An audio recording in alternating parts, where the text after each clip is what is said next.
Hello all. Today we are going to study a chapter of class 10th, that is water resources. Water resources is a chapter of class 10th geography. This chapter is basically to make student aware about how the water cycle is generated in our precipitation level and what is the role of water cycle and water resources in our daily routine life and human resources.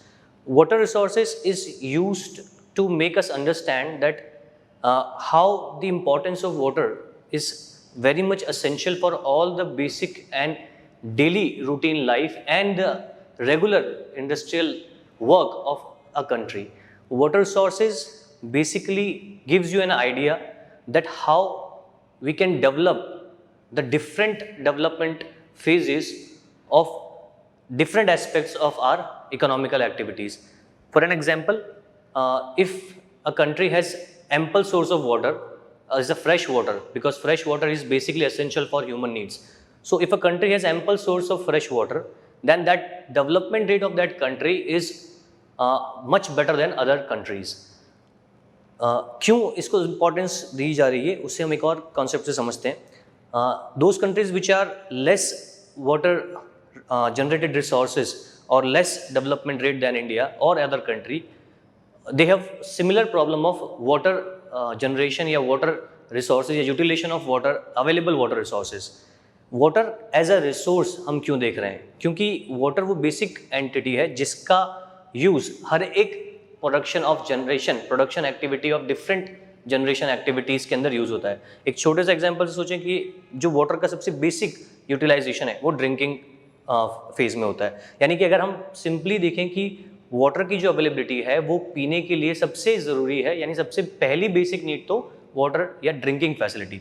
There after जितना भी agriculture या जितना भी irrigation facilities हम generate करते हैं, irrigation are basically related to the farming और agriculture. तो एग्रीकल्चर में जितना भी डेवलपमेंट हम देखते हैं that is use to only as a source of water availability. अगर वाटर अवेलेबिलिटी नहीं है तो एग्रीकल्चर डेवलप नहीं कर सकता है. सेकंड इंपॉर्टेंट चीज़. देन थर्ड, वाटर को यूज किया जाता है different aspects of development in industries. Different aspects of industries क्यों बोल रहे हैं? क्योंकि जितना भी वाटर है, अगर कोई स्मॉल लेदर इंडस्ट्री है जिसको लेदर शूज़ बनाना है, उसे लेदर को साफ करने के लिए वाटर चाहिए. अगर कोई प्रोडक्शन इंडस्ट्री है फॉर एग्जांपल फार्मास्यूटिकल्स, वहाँ भी वाटर एसेंशियल है. यानी water is essential for industrial production also. 3 point हमने बात करी. पहला drinking essentiality, second industrial development या इंडस्ट्रियल यूजेस के लिए, तीसरा इरिगेशन यानी कि किसानों के लिए, जो कि हर कंट्री के लिए एसेंशियल है. तो वाटर रिसोर्सेज चैप्टर को ज्योग्राफी में कनेक्ट करने का पर्पस क्या है कि ज्योग्राफी में हम वाटर रिसोर्सेज 2 तरीके से पढ़ेंगे. फर्स्ट कि वाटर रिसोर्सेज है क्या, वाटर की अवेलेबिलिटी क्या है, जो हम फर्स्ट सेक्शन में देखेंगे. सेकंड, वाटर की से related problems, that means scarcity of water क्या है, यानी वाटर स्कैरसिटी क्यों हो रही है या क्या उसके रीजंस हैं. वो नॉर्मल है या अवेलेबल है किसी कंट्री के अंदर उसकी टोपोग्राफी के वजह से, या फिर वो वहाँ की पॉपुलेशन के द्वारा लीड किए गए प्रॉब्लम से मैनेज हो रही है या प्रॉब्लम से जनरेटेड है. तीसरा, वाटर को रिसोर्स के थ्रू डेवलप करने के लिए जो डेवलपमेंट है उसमें क्या किया जा रहा है, यानी उसका एक ही सेक्शन है development of water resources in the form of multipurpose project. Multipurpose projects क्या होते हैं वो हम नेक्स्ट में देखेंगे. सबसे पहले we are starting our chapter from the basic introduction of water resources. Water resources as a water is essential need of our development, overall development. तो हम यहाँ कुछ बेसिक एसेंशियल फैक्ट्स देखेंगे. बेसिक एसेंशियल फैक्ट्स जैसे कि हम बात करें कि water as a resource is essential for human activity. जैसे हमने बात की ह्यूमन एक्टिविटी, यानी फर्स्ट इस पॉइंट को हम उठाएंगे. ह्यूमन एक्टिविटी यानी जितनी भी ह्यूमन एक्टिविटी है वो ह्यूमन एक्टिविटीज क्या है? पानी यानी पीने का पानी, देन डेली रूटीन का जो वाटर यूज किया जा रहा है वो, देन इंडस्ट्रियल प्रोडक्शन के लिए जो वाटर यूज किया जा रहा है वो सारा ह्यूमन एक्टिविटी से जुड़ा हुआ है. यानी अगर एक सिंपल से छोटे से घर से कंजम्पशन अगर हम देखें एक पूरे इंडस्ट्री का या एक पूरे स्टेट का या पूरे कंट्री का जो नीड है वाटर की, उसको हम एज अ रिसोर्स कह रहे हैं, जो कि हमारे डेली रूटीन की चीज़ों में इस्तेमाल हो रहा है. Then water on earth is replicated by hydrological cycle. Second point हम यहाँ देख रहे हैं, इसकी हम बात कर रहे हैं हाइड्रोलॉजिकल साइकिल. क्या होता है हाइड्रोलॉजिकल साइकिल? यानी जो एक वेदर फिनोमिना होता है, जो क्लाइमेट फिनोमिना होता है, जिस तरीके से हम पढ़ते हैं कि वाटर जो है वो प्रिसिपिटेशन यानी सन का जो फिनोमिना है कि इवेपोरेशन होगा, then water cycle, then monsoon season आएगा, देन मानसून सीजन में रेनफॉल होगी एंड देयर आफ्टर रेनफॉल के बाद हम देखते हैं कि जितना भी हमारा ग्राउंड वाटर सोर्सेज है या लैंड वाटर जो सोर्सेज है, लेक्स हैं, रिवर्स हैं, या जो भी हमारी वाटर रिसोर्सेज की जो मेन लैंड अवेलेबिलिटी है ओशंस को छोड़ के, वो हाइड्रोलॉजिकल में देखते हैं। ओशंस भी उससे रिप्लिकेट होते हैं, but ocean water is not essential for daily routine utilisation. तो हम हाइड्रोलॉजिकल साइकिल बेसिकली किस कॉन्सेप्ट में देख रहे हैं? We are relating hydrological cycle in concept of daily routine using purpose for fresh water sources. Basically hydrological cycle जो है वो फ्रेश वाटर को रिलेट करता है। तो हाइड्रोलॉजिकल साइकिल में हम क्या देखते हैं कि जो वाटर वेपर होता है या जो प्रिसिपिटेशन रेनफॉल का जो साइकिल है एक, उसको हम हाइड्रोलॉजिकल साइकिल कहते हैं, जिससे हमारे जो लेक्स हैं या जो रिवर्स हैं या जो रिजर्वर्स हैं वो फुल होते हैं वापस मानसून पीरियड में या रेनफॉल के पीरियड में। देयर आफ्टर इसी को हम प्रिसिपिटेशन कहते हैं, यानी रेनफॉल का जो कैटेगराइजेशन है उसको हम प्रिसिपिटेशन कहते हैं। प्रिसिपिटेशन मतलब जैसे फॉर एग्जांपल इंडिया में मानसून सीजन जो है वो स्टार्ट होता है जून से लेके सितंबर जो है वो एक मानसून सीजन है, यानी जितने भी हमारे रिजर्व्स हैं गर्मी के बाद जो कमी आती है पानी के सोर्सेज में वो वापस रिप्लिकेट होता है बारिश से, और बारिश से वो रिजर्व्स वापस फुल होते हैं। तो ये एक हाइड्रोलॉजिकल साइकिल का एग्जाम्पल है कि वाटर रिप्लिकेशन कैसे होता है। Thereafter sources of water of ocean. Ocean जो है दो तरीके के हमारे पास अवेलेबल वाटर रिसोर्सेज हैं। पहला हमारा ओशन वाटर रिसोर्सेज है, सेकंड हमारा फ्रेश वाटर सोर्स है। ओशन वाटर रिसोर्सेज को हम रेगुलर यूज नहीं कर सकते हैं because ocean contain salty water, या सॉल्ट वाटर जो है वो ओशन का मेन फिनोमिना है। तो this water is not used as a daily routine cycle of human development. But fresh water sources जितने भी हैं, चाहे रिवर्स हैं, चाहे लेक्स हैं, चाहे वो हमारे ग्लेशियर्स हैं, glaciers are the fresh water source of the world. 90% जितना भी फ्रेश वाटर सोर्स जनरेट होता है, चाहे एशिया हो, चाहे अमेरिका हो, चाहे वो अफ्रीका हो, उनके अंदर जो ग्लेशियल सोर्सेज है, यानी कि जो टॉप ग्लेशियर सोर्सेज हैं, वहाँ से वो फ्रेश वाटर सोर्स जनरेट हुआ है। अंटार्कटिका में जो फ्रेश वाटर आइस शीट्स हैं वो फ्रेश वाटर सोर्सेज को जनरेट करती हैं। तो ये जो फ्रेश वाटर सोर्सेज है यही मेन वाटर रिसोर्सेज को यूटिलाइज करने का पर्सपेक्टिव हमारा यहाँ पर है। इसमें एक छोटा सा डेटाबेस हम देखेंगे कि जो हमारा 96% अर्थ पे जो वाटर अवेलेबल है लैंड एरिया को छोड़ के, आफ्टर दैट उसका केवल 96% का ओवरऑल, यानी 96% में से out of 2.5% is the only fresh water. That means how much the stress, water stress is available on earth, यानी फ्रेश वाटर जितनी भी पॉपुलेशन है वर्ल्ड की, that is on the basis of this water availability. All population of the world is based on this available data, this available of amount of fresh water, 2.5% fresh water की जो हम बात कर रहे हैं। That means fresh water बहुत ही limited है, fresh water बहुत ही जिसको हम कह सकते हैं स्ट्रेसफुल पोजीशन में। स्ट्रेसफुल क्यों कह रहे हैं? क्योंकि जितनी कंट्रीज हैं उनके पास जो नेचुरल सोर्सेज हैं फ्रेश वाटर के, चाहे लेक से चाहे रिवर से, उसी के ऊपर सारा दबाव है। तो water stress is also a phenomena, जिसको हम देखेंगे आगे कि वाटर स्ट्रेस क्या होता है। यानी जो एक पर्टिकुलर एक ग्रुप ऑफ पीपल के बीच में जो वाटर अवेलेबिलिटी है, इसको एक एग्जांपल से देखते हैं कि जैसे जैसलमेर जो है वहाँ पर बहुत कम वाटर सोर्सेज अवेलेबल है। सिमिलरली केरला में वाटर जो है वो एम्पल पोजीशन में अवेलेबल है। तो इन दोनों ही जगहों पर comparatively water stress different way में डील करता है। तो राजस्थान में वाटर स्ट्रेस लेवल ज़्यादा है, जबकि केरला की अगर हम बात करें या हम बात करें किसी और स्टेट की, फॉर एग्जांपल हिमाचल की, तो वहाँ का वाटर स्ट्रेस लेवल कम होगा। ठीक है, तो फ्रेश वाटर का सोर्स जो है उसकी जो लिमिटेशन है वो हमने यहाँ देखी कि कितना लिमिटेड वे में वाटर रिसोर्स अवेलेबल है। इस फ्रेश वाटर का जो रिसोर्स का जो सोर्स है वो है आइस शीट्स। जैसा कि हमने बात करी, जितना भी आइस शीट्स है, फॉर एग्जांपल जो भी हिमालयन रेंजेस हैं या जो हिमालयाज जो इंडिया के अंदर जो रेंज आती है, यानी जो एशिया के अंदर हिमालयाज हैं, those Himalayas are also known as third pole of the country. Third pole क्यों कह रहे हैं? Because there are two fresh water sources जहाँ से topographical water fresh water resource generate होता है, नॉर्थ पोल और south pole. Thereafter third pole जो है वो हमारा माउंट एवरेस्ट या हिमालयन रेंज को बोला जाता है, बिकॉज फ्रेश वाटर रिवर्स जो हैं, all weather perennial rivers are generated from that Himalayan ranges. चाहे हम बात करें ब्रह्मपुत्र की, चाहे बात करें गंगा की, चाहे बात करें चाइना के अंदर जो रिवर्स हैं, जैसे कि हम बात करें हुआंगबो की बात करें, या हम इरावदी रिवर की म्यांमार में बात करें, या हम बात करें इंडस की, these all big mighty rivers are generated from Himalayas. तो फ्रेश वाटर सोर्सेज जो है वो आइस शीट, ग्लेशियर्स, अंटार्कटिका से फ्रेश वाटर सोर्सेज जनरेट होते हैं। दैट इज द रीजन कि हम यहाँ पर बाइफिकेशन क्यों कर रहे हैं ग्राउंड वाटर और लैंड वाटर को, कि जो ग्राउंड वाटर है यानी which is available in form of rivers, lakes and different sources, और ग्राउंड वाटर में जो उसका अवेलेबिलिटी है, यानी किसी भी जगह के जो ग्राउंड वाटर में यानी जमीन के नीचे जो पानी का सोर्स है वो भी हाइड्रोलॉजिकल साइकिल के थ्रू ही रिप्लिकेट होता है। जो भी पानी अवेलेबल है वो अर्थ के अंदर जो है डिपॉजिट होता है वाटर साइकिल के बाद, वो भी ग्राउंड वाटर की कैटेगरी में जाता है। लैंड वाटर यानी जो भी रिवर्स आप देखते हैं, रिवर्स का चैनल है या लेक्स अवेलेबल है, फ्रेश वाटर की वुलर लेक हो गई या हमारे जो हम देखते हैं डल लेक हो गई, तो फ्रेश वाटर सोर्सेज जो ग्राउंड पे अवेलेबल है और अंडरग्राउंड वाटर लेवल भी जो अवेलेबल है। जैसे कि एग्जांपल के तौर पे बात करें तो सिमिलर एग्जांपल लेंगे, Jaisalmer has very much less ground water resources, क्योंकि जब लैंड पे ही वाटर, जब लैंड ड्राई है, लैंड पे ही वाटर रिसोर्स अवेलेबल नहीं है, तो ग्राउंड वाटर अवेलेबिलिटी भी जीरो होगी। देन ये दोनों प्रॉब्लम्स जो हैं, ये ग्राउंड वाटर और लैंड वाटर रिसोर्सेज को हम आगे देखेंगे कि वाटर स्ट्रेस के अंदर वो कैसे जाती है। देयर आफ्टर इसको एक छोटे से कॉन्सेप्ट से देखेंगे कि जो ग्लोबल प्रेसिपिटेशन, ये एक रैंकिंग होती है ग्लोबल प्रेसिपिटेशन। ग्लोबल प्रेसिपिटेशन जो है ये यूएन, यूनाइटेड नेशंस के द्वारा जनरेट की जाने वाली एक इंडेक्स है, जिसमें बताया जाता है कि जो वर्ल्ड है उसके अंदर there are different countries in the world, almost 205 countries in the world, और इस 200 कंट्रीज में से जिस कंट्री में नंबर ऑफ प्रेसिपिटेशन यानी रेनफॉल की दर जो है वो डिफरेंट है, यानी कि कहीं किसी कंट्री में फॉर एग्जांपल 2 महीने 3 महीने बारिश होती है, किसी कंट्री के अंदर फॉर एग्जांपल बहुत ड्राई कंट्री अफ्रीका की जाम्बिया है या नामीबिया है या हम बात करें मोरक्को है, वहाँ रेनफॉल बहुत कम होती है। तो ग्लोबल प्रेसिपिटेशन के अंदर वर्ल्ड में जितनी भी कंट्रीज हैं उन कंट्रीज के अंदर इंडिया का रैंक है 133। दैट मीन्स आप इसको समझ सकते हैं कि India least monsoonal available countries में से एक है, जहां मॉनसूनल पीरियड या मॉनसून अवेलेबिलिटी बहुत डाइवर्स है।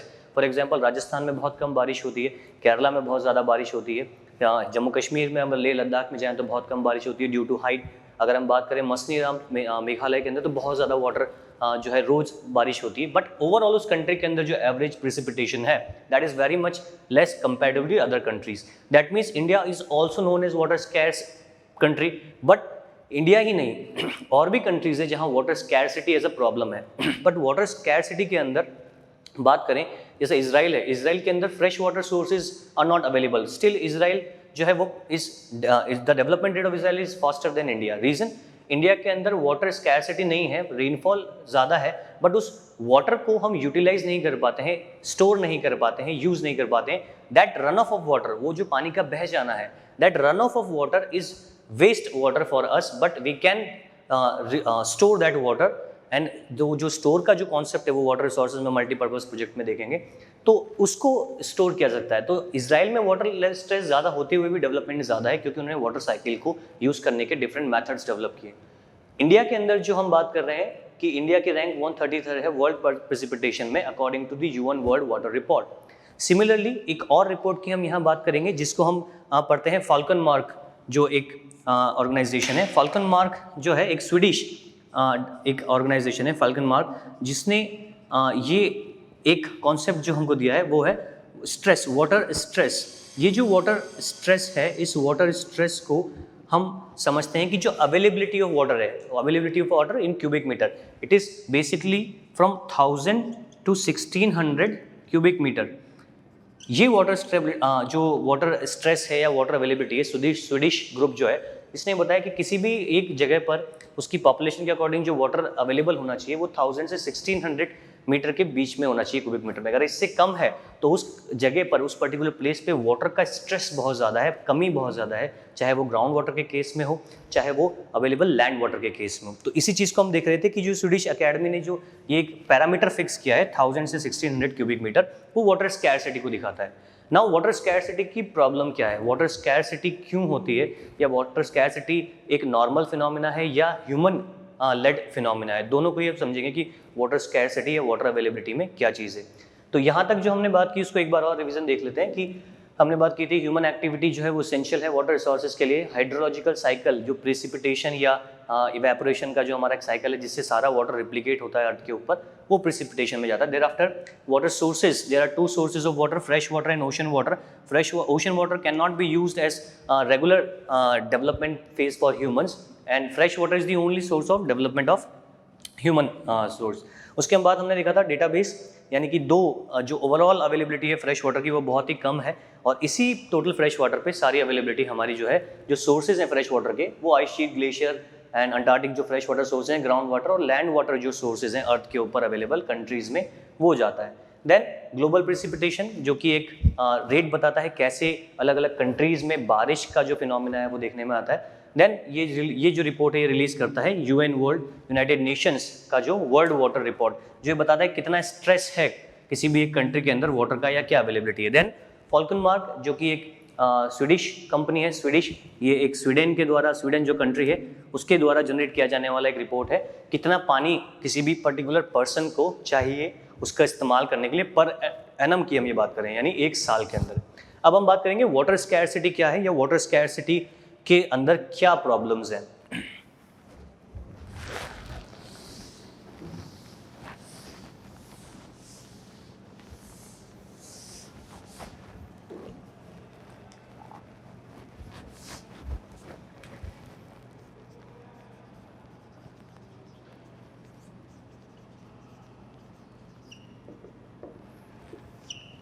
वाटर स्कैरसिटी या वाटर स्कैरसिटी की जो हम बात कर रहे हैं इसको हम दो तरीके से समझते हैं। पहला, वाटर स्कैरसिटी हम इस कंडीशन में देखते हैं कि एक तो नेचुरली अगर किसी भी प्लेस पे जो है टोपोग्राफी की वजह से वाटर अवेलेबिलिटी कम होती है, ठीक है, उसको हम नेचुरल वे में समझ सकते हैं। फॉर एग्जांपल के लिए अगर हम बात करें कि अगर राजस्थान की हम बात करें तो राजस्थान में जो अवेलेबिलिटी है वो वाटर की बहुत कम है, फ्रेश वाटर सोर्सेज जो हैं वो बहुत कम है, तो नेचुरली टोपोग्राफी की वजह से राजस्थान के अंदर अवेलेबिलिटी ऑफ वाटर कम है। दूसरा वाटर स्कैरसिटी का जो रीज़न है वो ह्यूमन लेड हम बात कर रहे हैं, यानी कि ह्यूमंस की वजह से जो वाटर की अवेलेबिलिटी कम होती है।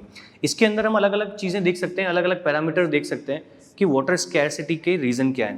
पहला तो इनएफिशिएंट यूज़ ऑफ ह्यूमंस, जो भी इनएफिशिएंट यूज़ होता है यानी जो ओवर एक्सप्लॉयटेशन जिसको हम कहते हैं, यानी कि बहुत ज़्यादा मात्रा में जो यूज़ किया जाता है पानी किसी भी सोर्सेज में, चाहे उसको हम पर्सनल बोलें, पर्सनल यानी कि उसकी हम बात करें यानी कि एक पर्टिकुलर पर्सन यूज़ कर रहा है, या फिर उसको हम बात करें इंडस्ट्रीज़ के अंदर जो वो यूज़ हो रहा है या इंडस्ट्रीज़ के द्वारा जो चीज़ को यूज़ की जा रही है। तो ओवर एक्सप्लॉयटेशन, चाहे ह्यूमन एक पर्टिकुलर पर्सन है वो यूज़ कर रहा है वाटर को बहुत ज़्यादा, यानी कि हम डेली रूटीन की बात करें तो हम लोग देखते हैं आमतौर पे कि हम जब पानी की अवेलेबिलिटी काफ़ी ज़्यादा होती है तो उसको मिस यूज़ करते हैं, तो that is basically the miss use of water, over exploitation. Industries उसको ओवर एक्सप्लॉइट कैसे, अगर वाटर एक बार में यूज़ हो रहा है तो उसको वन टाइम यूज़ करके उसको हम नदी नाले या जो भी हमारा सोर्स है उसमें हम छोड़ देते हैं, उसको रिसाइकल नहीं करते हैं। इंडस्ट्रीज़ की अगर बात करें स्पेशली, तो वो रिसाइकलिंग नहीं होने की वजह से फ्रेश वाटर के ऊपर बहुत स्ट्रेस होता है। इंडस्ट्रीज़ को भी पानी चाहिए, इंडस्ट्रीज़ को पानी चाहिए, डेली पॉपुलेशन को पानी चाहिए।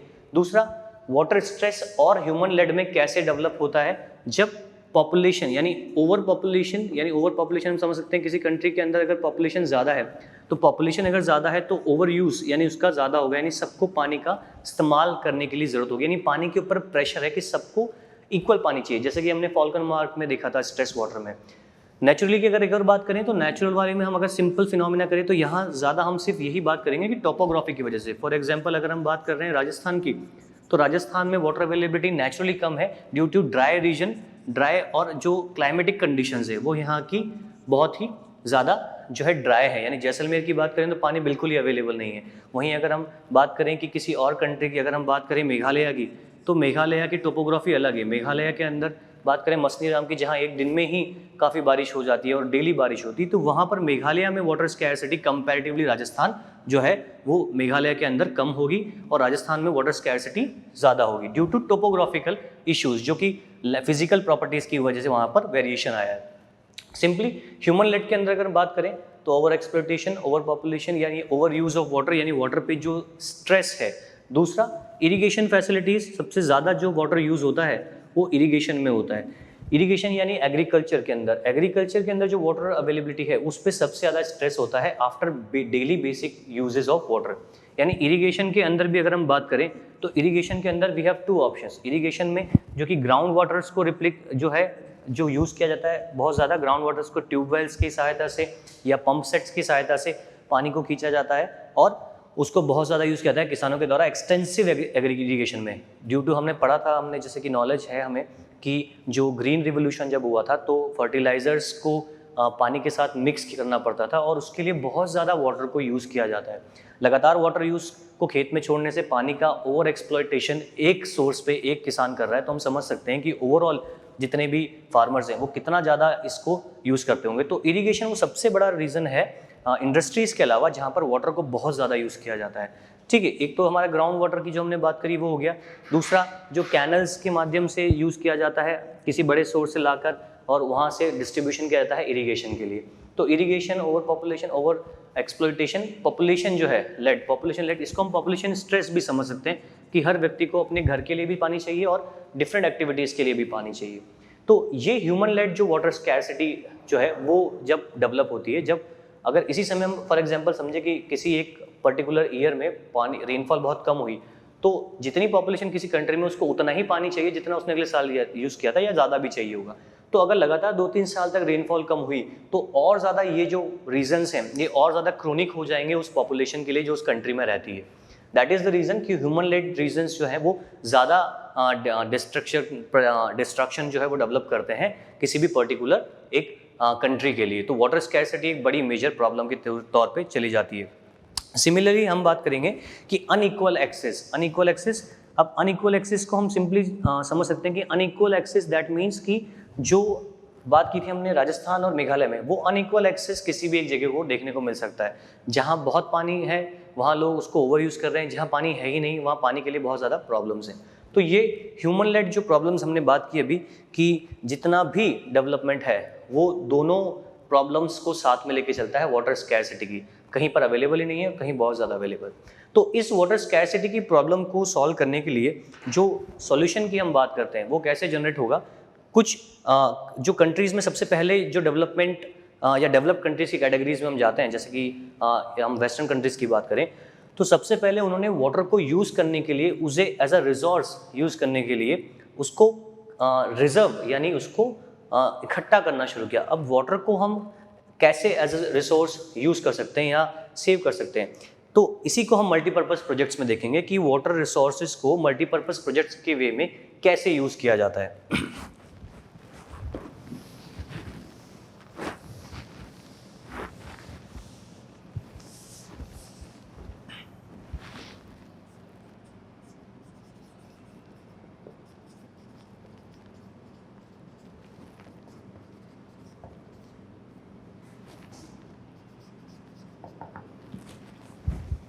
तो मल्टीपर्पज़ प्रोजेक्ट्स की अगर बात करें तो multipurpose projects are simply means कि किसी भी एक वाटर रिसोर्स के ऊपर, चाहे एक रिवर है फॉर एग्जांपल, उस वाटर रिसोर्स को यूटिलाइज करना फॉर डिफरेंट एस्पेक्ट्स, अलग अलग एस्पेक्ट्स के लिए।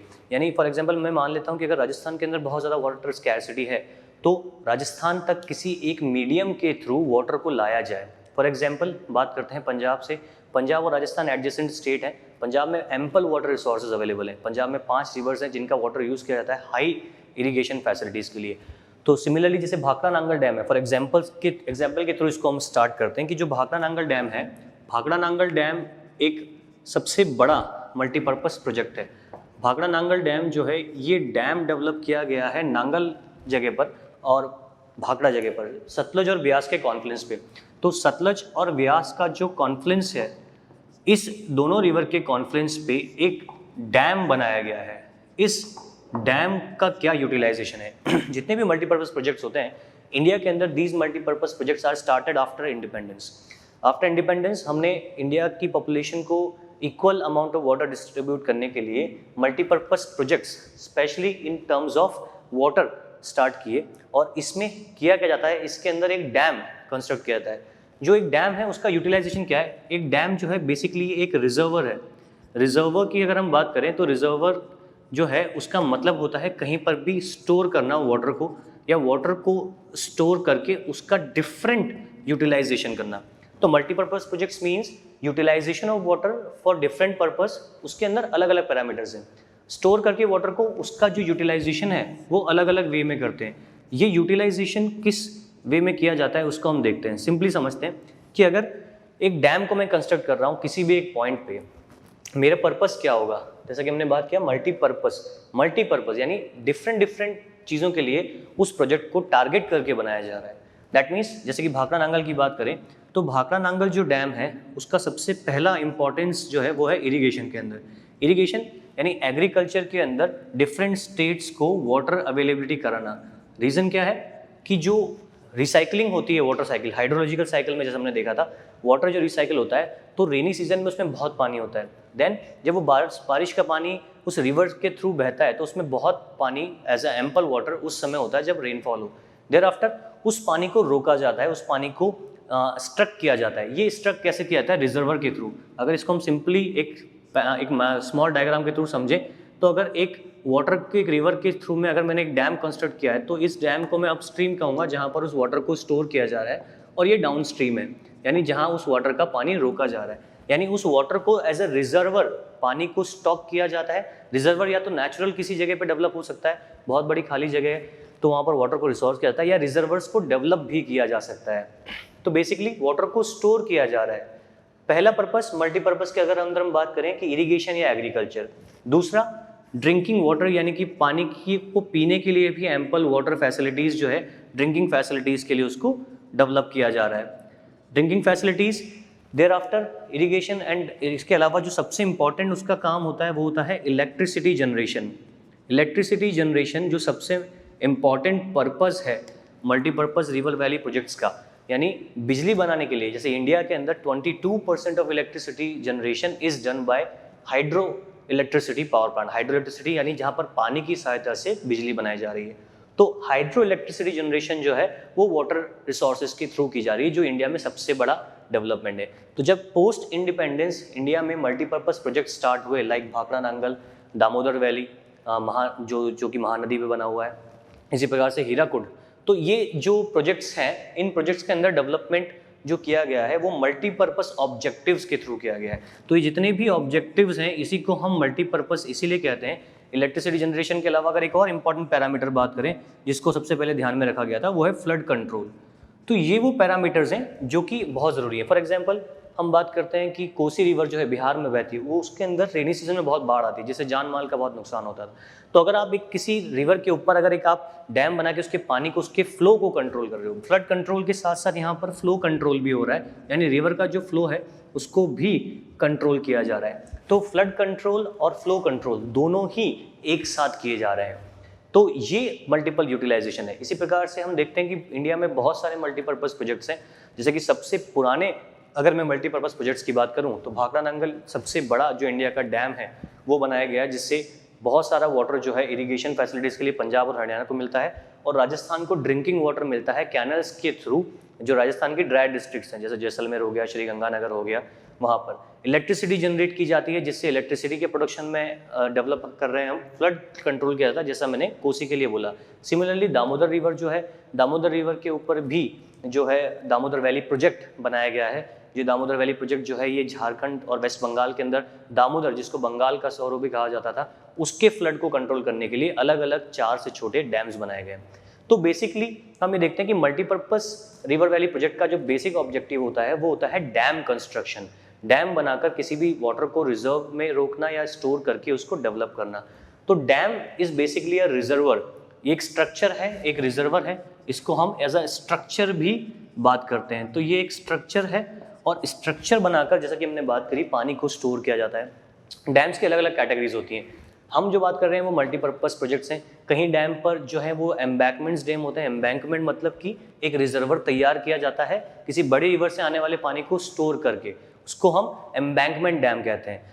इसी तरीके से on the basis of material used, material जो यूज़ हो रहा है डैम को कंस्ट्रक्ट करने में, जैसे कि हम सुनते हैं ग्रेविटी डैम, हुआ डैम जो यूएसए में है वो एक ग्रेविटी डैम है, यानी वो बहुत ज़्यादा इंक्लाइन पोजीशन पे, यानी उसका जो एंगल है, पोजीशन जो है उस डैम की वो बहुत स्ट्रेट है, ग्रेविटी के बहुत ज़्यादा अपोज में उसको डेवलप किया गया है उसके फ्लो को रोकने के लिए। तो मैसनरी डैम है या एम्बैंकमेंट डैम्स है, डैम्स के अलग अलग पर्पज़ होते हैं।